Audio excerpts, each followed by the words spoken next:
Samantala mga kabrigada, viral na DIY zipline para lamang makatawid sa ilog ng Buldon. Ipinasara, temporary hanging bridge itinayo. Mula dyan sa Brigada News FM Cotabato, Brigada Roy Holgado, ibrigada mo! Brigada! Live report!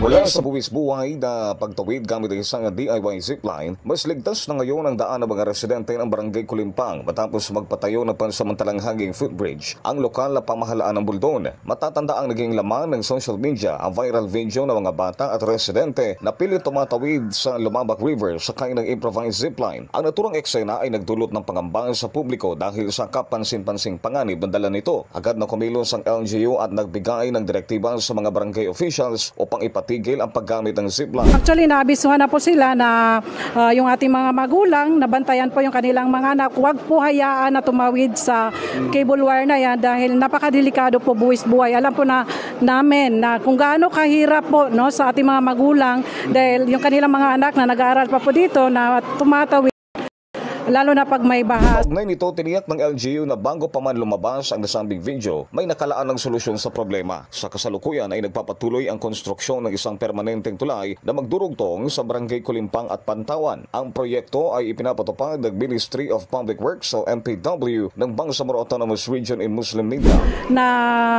Nag-request po ako ng tulay dito connecting Barangay Pantawan and Barangay Kulimpang na ngayon ay ongoing po yung construction. Dito lang po, malapit din po sa Lumabak River. Para sa mga residente, ang pansamantalang footbridge ay hindi lamang tulay na gawa sa kung anumang matibay na material. Ito ay simbolo ng pag-asa habang hinihintay ang mas matibay na pangmatagalang tulay na magdurugtong sa kanilang komunidad. Sana po, maayos na po yung daan dyan. Malagyan na po ng kalsada or lagyan na rin ng tulay para sa mga bata, lalo na sa mga student.